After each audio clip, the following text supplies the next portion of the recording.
tonight. It was incredible. Oh, beautiful! Somersault kicks there by Minowa, always. Once upon a time, Mirko Cro Cop was one of the most feared names in both MMA and kickboxing. With another uppercut, now he is hunting Yoshida. Rocks him with that uppercut. Down goes Yoshida. His head kicks were the stuff of legend. Fast, precise, and deadly. He knocked out some of the toughest fighters in the world. The southpaw can come back with that straight left like that. Cro Cop's doing an incredible job of getting out of the way of all the punches. And ruled the rings of Pride and K1. But somewhere along the way, the spotlight started to fade. Injuries piled up, losses came unexpectedly, and fans began asking, what happened to Cro Cop? Where did he go? And what's he doing now? Let's take it from the top. Early life. A fighter before the ring. Mirko Filipovic was born in Croatia during a time of serious political unrest. As a young man, he didn't just sit back and watch. He served in the Croatian army during the War for Independence. After the war, he joined an elite Croatian police anti-terrorist unit known as Luchko. That's where he picked up the nickname Cro Cop, short for Croatian cop. These weren't regular police officers. They were some of the toughest guys in the country, trained for the most dangerous missions. This background of discipline, danger, and service would shape everything Mirko did next. Kickboxing roots. Making a name in K1, Cro Cop didn't start his combat sports career in MMA. He started with kickboxing. In the late 90s, he joined the legendary K1 organization, a proving ground for the world's best strikers. But as we mentioned earlier, he will get frustrated if you take the fight to him. Josh did a great job. There he went toe-to-toe with legends like Ernesto Hoost and Jerome Le Banner. Though he never won the K1 World Grand Prix, he built a reputation as a savage striker with thunderous kicks and elite-level skill. By the early 2000s, he had already carved out a name for himself in the world of striking. But Mirko wasn't done. He wanted more. Transition to MMA, a new battlefield. In 2001, Cro Cop made the jump to mixed martial arts. At the time, MMA was still growing, dominated mostly by grapplers and submission specialists. Many wondered, could a striker survive here? His first MMA bout ended in a draw, but it was clear. Cro Cop had something special. He began training seriously in takedown defense and ground skills. Before long, his defense was elite, allowing him to keep fights standing, right where he wanted them. Pride FC, where legends were made. When Cro Cop signed with Pride Fighting Championships in Japan, his career took off. Pride was the organization at the time, hosting killers like Fedor Emelianenko, Antonio Rodrigo Nogueira, and Wanderlei Silva. And Cro Cop proved he belonged among them.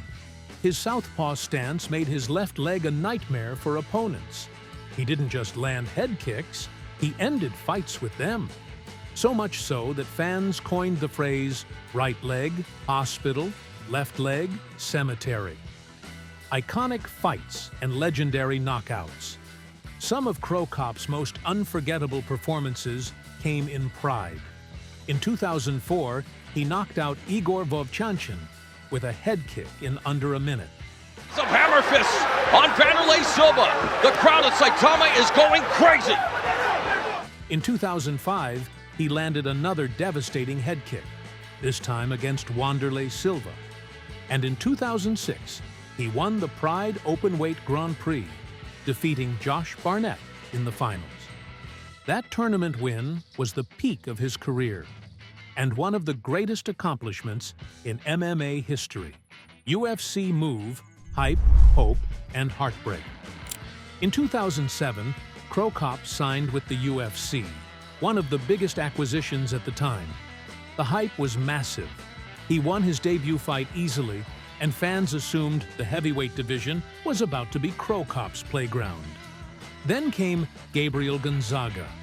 In one of the most shocking upsets in UFC history, Gonzaga knocked Cro Cop out with a head kick, the very technique that made Cro Cop famous. The image of him falling awkwardly, his leg bent beneath him, is burned into MMA history. That loss was more than physical. It was psychological. Struggles in the octagon, Cro Cop's UFC run never quite matched his pride glory. Losses to fighters like Cheick Kongo, Junior Dos Santos, and Frank Mir made it clear the magic just wasn't there anymore. The octagon was a different environment. Bigger space, new rules, more elbows, and a Cro Cop who seemed slightly off. He eventually left the UFC and returned to Japan, where he found some success again, competing in organizations like Dream and Risen. Later, career, a final run, and a final fight. Even in his 40s, Cro Cop kept fighting and winning. In 2016, he won the Risen World Grand Prix. Add Vanderlei Silva to the list. Mirko Cro Cop is on his way to the final, showing he still had the heart and skill to compete. Then, in February 2019, he fought Roy Nelson in Bellator and won by unanimous decision.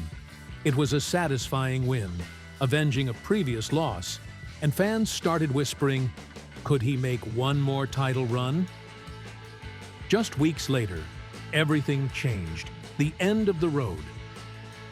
In March 2019, Cro Cop appeared on a Croatian news program and revealed something shocking. He had suffered a stroke. The news hit fans like a punch to the gut. His fighting career was over for good. But by that point, Cro Cop had nothing left to prove. He retired with a 38-11-2 MMA record, countless knockouts, and an unshakable legacy. Politics and life after fighting. Even before retiring, Cro Cop had already begun a new chapter as a politician. In 2003, he was elected to the Croatian parliament. It surprised many, but it made sense.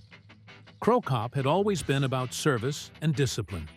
He focused on national security and helping develop sports programs for young athletes in Croatia. Legacy, more than just knockouts. Mirko Cro Cop's influence on MMA is undeniable. He inspired a generation of fighters, especially strikers, who realized that with the right tools, they could thrive in MMA too. Fighters like Israel Adesanya have named him as an influence. His legendary head kick is now part of MMA's DNA. If you've ever seen a head kick knockout, there's a good chance it was inspired by Cro Cop. Conclusion, a true icon.